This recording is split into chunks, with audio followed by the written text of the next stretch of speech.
자, 짧게 전할 수 있도록 하겠습니다. 오늘 본문에서 하나님이 아주 특별한 명령을 하십니다. 이스라엘 전체 백성들 중에 장남, 모든 처음 태어난 모든 남자들, 장남이죠. 장자죠. 장자들의 숫자를 좀 세보라는 거예요. 왜 이런 명령을 하셨을까? 장자들의 숫자가 궁금해서 단순히 그런 이유가 아닙니다. 출애굽기 13장 2절 말씀해 보시면, 자, 한번 읽어봅시다. 시작. 이스라엘 자손 중에서 사람이나 짐승을 막론하고 태에서 처음 난 모든 것은 다 거룩히 구하여 내게 돌려라. 이는 내 것이니라 하시니라. 그러니까 이 장자의 숫자를 세알인 것은 하나님께서 이들을 당신의 것으로 취하시기 위함입니다. 그거 내 거니까. 장자들은 내 거니까. 가축에 처음 난 건 다 내 거니까 한번 숫자를 세고 그거 다 내 거로 돌리라 이 말입니다. 자, 그러면 어떤 식으로 이 장자들을 하나님께 돌린다는 건가? 짐승, 제물들 바치듯이 제단 위에 장자를 세우고 목을 꺾고 각을 뜨고 불에 집어넣어 버리고 그러라는 이야기인가? 아니면 평생 성막을 떠나지 말고 성막에 관련된 일들을 하면서 지내라는 것인가? 도대체 내 장자, 처음 태어난 이 장자를 하나님께 돌린다라는 의미가 뭔가?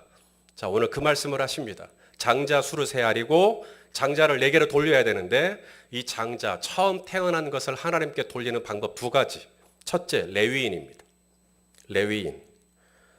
내 첫째를 대신할 레위인이 있으면 돼요.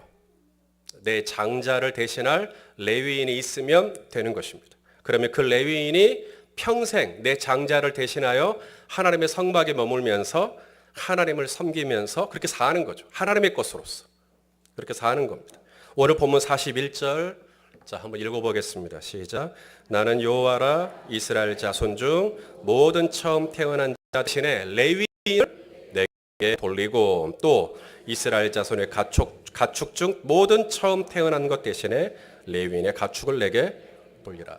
나에게 첫째예요. 나는 아직도 둘째도 있고 셋째도 있고 넷째도 있어요. 첫째는 일부입니다. 하지만 레위인, 나의 첫째를 대신할 레위인, 그 사람은 그의 평생입니다. 나는 첫째를 드릴 뿐이지만, 나는 부분을 드릴 뿐이지만 레위인의 입장, 나의 장자를 대신할 레위인의 입장, 그 레위인은 자신의 일평생을 이제 하나님께 드려야 되는 거죠. 무슨 말인지 아시겠습니까? 나에게는 일부지만 나의 장자를 대신할 그 레위인은 이제 일평생 동안 성막에서 하나님을 섬기는 일을 한다. 이건 뭘 의미하는가? 하나님께서 이스라엘 자손들에게 일부를 요구하신 것 같아요. 처음 태어난 아들을 나에게 줘라. 일부를 요구하신 것 같지만 사실은 알고 보니까 하나님이 나에게 얼마를 요구하시는 거예요? 전체를 요구하시는 겁니다. 레위인 한 사람의 통째를 나에게 줘라 라고 말씀하시는 것처럼 나의 장자, 나의 일부를 드리는 게 아니라 일부를 드리지만 하나님은 그 안에 나의 어떤 고백이 담기기를 원하는 거예요? 나의 전부를 드립니다. 그러니까 하나님께서 우리에게 받기를 원하는 것은 내가 남은 것, 일부, 하나님은 그걸 기대하시는 게 아닙니다. 하나님이 우리에게 요구하시는 것은 뭐예요?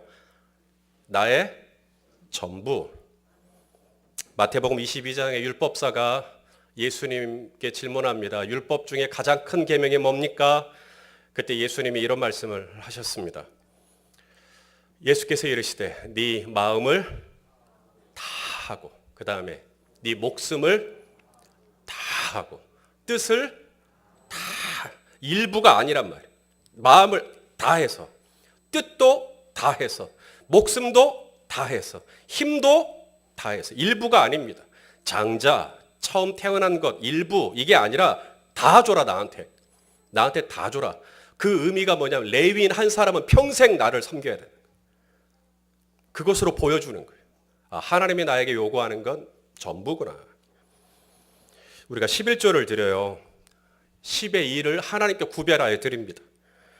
10의 1을 하나님께 구별하여 드렸으니 10의 9는 내 마음대로 써도 되겠죠? 그게 올바른 11조 정신이 아니다. 바른 11조 정신은 뭐냐? 내가 일부를 드리지만 나에게 허락한 이 모든 소득이 다 하나님의 것인 줄로 알고 나에게 허락한 모든 것을 다시 하나님께 돌려드리는 거죠. 그래서 100%를 드리는 마음으로 10의 2를 구별하여 나의 모든 삶을 드리는 마음으로 나의 처음 태어난 장자를, 나의 일부를 하나님께 돌려드리는 것. 그 사인이 레위인이에요. 그래서 레위인을 볼 때마다 그래, 레위인이 내 장자를 대신해서 일평생 저렇게 사는구나. 내가 원래 저렇게 살아야 되는데 하나님께서 그걸 요구하시는구나. 배우라는 거죠. 두 번째 방법이 있어요. 나의 처음 태어난 이 장자를 하나님께 드리는 또 다른 방법이 있는 게 바로 세겔입니다. 세켈이라고도 하고 세겔. 이번에 이스라엘 갔더니 이스라엘의 화폐 단위는 세겔입니다. 지금도 세겔이에요. 이스라엘 전체 이제 장자 수를 세하려 보니까 장자 수가 22,273명. 22,273명. 반면에 레위인의 수, 내 장자를 대신할 수 있는 레위인의 수는 22,000명. 이게 문제가 생겼어요. 이게 장자가 22,273명이니까 레위인의 수가 한 3만 명 정도 되든지 아니면 적어도 22,273명이 된다면 문제가 없어요. 그럼 내 장자를 대신하여 레위인이 다 그걸 메꿔주면 되니까. 근데 레위인의 수가 애석하게도 22,000명. 그럼 나머지 273명은 어떻게 할 거냐? 273명은 정말로 목을 따고 각을 떠서 하나님께 제물로 드려야 되는 건가? 그게 아니라 오늘 하나님께서 방법을 가르쳐 주세요. 세겔을 내라, 세겔을 내라. 그래서 한 사람당 얼마씩 내라 그래요, 오늘? 5세겔씩 내라, 5세겔. 자, 46절, 47절 읽겠습니다. 시작. 이스라엘 자손의 처음 태어난 자가 레위인보다 273명이 더 많은 즉 속전으로 한 사람의 5세켈씩 받되 성소의 세켈로 받아라. 한 세켈은 20게라니라. 자, 이 은 11g 정도 되는 건데 이 은 한 세켈 이게 얼마 정도나 되는 건가? 이게 학자들마다 얘기가 좀 그래요. 학자는 은 한 세켈이 일반 노동자 한 달 임금값이라 그래요. 그럼 5세켈이면 얼마치를 드리는 거예요? 5개월치 드리는 거예요. 또 어떤 분은 이 한 세켈이 약 4일 정도의 노동 임금값이래요. 그럼 5세켈이니까 약 20일 정도. 약 20일 정도. 뭐 조금 더 하면 한 달 해도 되는데 참 20일 정도. 그러니까 이것을 드리는 겁니다. 273명이에요. 곱하기 5세켈 하니까 1365세켈이 나와요. 1365세켈. 이게 만만한 금액이에요? 조금 어려운 금액이에요? 많이 어렵죠. 예, 이게 쉽지 않은 금액입니다. 자, 여기에 메시지가 있어요. 하나님께서 우리에게 주고자 하는 메시지, 나의 장자의 목숨을 대신할 수 있는 이 성소의 세켈을 하나님은 일부러 적게 잡지 않았어요. 무겁게 잡으셨어요. 만일에 여러분에게 하나님께서 한순간 내 장자를 대신하여서 5개월 정도 되는 분량의 소득을 하나님께 드려라. 쉽지 않죠. 굉장히 비싸게 잡은 것은 아니지만 그렇다고 절대 가볍지 않은 묵직하게 하나님께서 잡으셨어요. 왜 그러셨을까? 여기에 하나님 메시지가 있습니다. 바로 우리 한 사람 한 사람의 생명값, 우리 한 사람 한 사람의 존재 가치, 이게 결코 가볍지 않다. 우리의 이 생명값이 꽤 비싸구나. 이걸 하나님이 가르쳐 주기를 원했던 거예요. 우리가 아예 낼 수 없을 정도로 하나님이 잡으실 수도 있겠지만 그래도 부담스럽게 그렇게 잡으신 겁니다. 그래서 우리의 존재가 꽤 존재하는, 꽤 가치가 있는 그런 거구나라는 걸 하나님이 알려주시기를 원하는 거죠. 나 한 사람을 대신할 수 있는 이 생명, 누군가에게는 레위인 한 사람이 통째로 들어가야 돼요. 나 한 사람을 위해서. 나 한 사람을, 레위인 한 사람이 그의 일평생을 하나님께 가야 됩니다. 혹은 나 한 사람을 위해서 성소 세켈로 5세켈, 1360세켈이 넘는 이 금액을 하나님께 드려야 되죠. 더 나아가 나 한 사람을 위해서 하나님은 당신의 하나밖에 없는 아들을 이 땅에 보내주시는 값, 그 아들이 십자가에 오르신 값, 그 아들이 그 십자가에서 죽으신 값, 그 아들이 십자가의 무덤에서 부활하신 값, 이 모든 것이 들어가서 오늘 구속받아 하나님의 자녀가 된 게 누구예요? 저와 여러분이다라는 겁니다. 그게 우리 값이라는 거죠. 아멘입니까? 어느 대학을 나왔건 어느 직장을 다니건 내가 키가 크든 작든, 아까 우리 나눔이 찬양에서 노래 부르대요. 나는 예수님이 정말로 좋아요.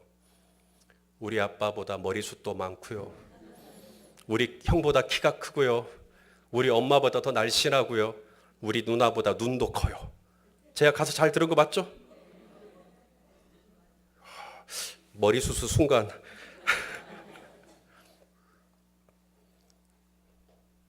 내가 머리숱이 있든 없든, 내가 눈이 크든 작든, 저와 여러분의 값, 이게 누군가에게는 한 사람의 목숨값이고, 이것이 적지 않은 세켈로 하나님께 드려짐으로 말미암아 하나님의 메시지, 너는 절대 싸구려가 아니다. 넌 정말 귀한 존재다. 하나님은 이걸 이스라엘 백성들에게 주고 싶었던 메시지. 저는 파란색을 좀 좋아해요. 그래서 오늘 옷도, 넥타이도, 와이셔츠도 대개 다 파란색이죠. 그래서 이렇게 아울렛 매장을 가면 좀 파란색이 눈에 잘 띄어요. 그래서 우리 성도님들도 파란색 옷을 입으면 제가 좀 잘 봐요. 오, 저 파란색 참 고급스럽다. 그래서 제가 이제 매장에 가서 이제 파란색으로 된 잠바 하나를 샀단 말입니다. 제가 한번 입어봤어요. 거울 앞에 서보니까 꽤 근사하고 괜찮아요. 제 아내가 옆에서 바람을 넣죠. 여보 정말 잘 어울린다. 그래? 얼마지?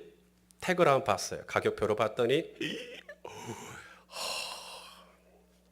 그래도 아내가 하자고, 이거 사자고. 그래 삽니다. 지금 예를 드는 겁니다. 지금 예를 드는 거니까 너무 진지하게 듣지는 마세요. 그래서 충분히 그 값이 나간다고 생각하고 샀어요. 사서 이제 딱 이렇게 옷을 입고 이제 딱 교회 왔는데 한 집사님이 저를 보고 그러시는 거예요. 목사님, 그것 어디서 샀어요? 저기 양동시장 같은 데서 떨이로 한 5천 원에 산 거 아니에요? 아니면 저쪽에 그 공원에서 누가 그냥 버린 것을 그냥 주워온 거 아니에요?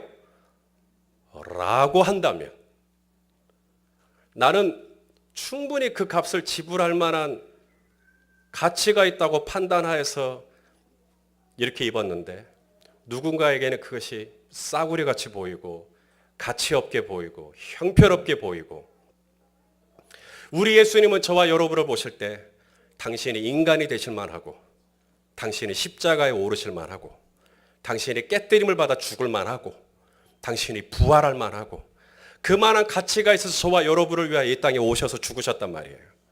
그런데 세상 사람들은 우리에게 뭐라고 말하냐면, 에게 저 키도 작네, 에게 머리숱도 별로 없네, 에게 배운 것이 뭐 어떠네, 어디 출신이네. 우리 예수님이 가장 마음 아프신 순간은 뭐냐면, 내가 사람들이 나를 향하여 말하는 그런 부정적인 평가를 내가 받아들여 버리는 것입니다. 그때 우리 주님이 제일 마음이 아프신 거예요. 왜 그런 소리들에게 너의 가치를 다 맡겨버리느냐는 거죠. 내가 지불한 값이 있는데 왜 사람들이 나에게 5천 원짜리라고 말하는 거기에다가 내가 너무 마음을 쓰냐는 거예요. 오늘 우리 예수님께서 주시고자 하는 메시지는 이것입니다. 사람들이 말하는 평가, 나를 제대로 알지도 못하는 어느 누군가의 찌푸려지는 그런 평가에 너무 마음을 주지 말고, 오늘 민수기 3장 40절에서 51절 주님이 우리에게 분명히 말씀하십니다. 너는 레위인 한 사람 목숨값이라고. 너는 1365세켈 성소의 세켈로 할 수 있는 충분한 가치가 있는 사람이라고. 너는 나의 하나밖에 없는 아들을 줄 만큼 너는 소중한 존재라고 주님 말씀하시는 거죠. 그런 소중한 존재가 나라는 걸 기억하고 이 한 주간도 당당하게 사시기를 예수님의 이름으로 축원합니다.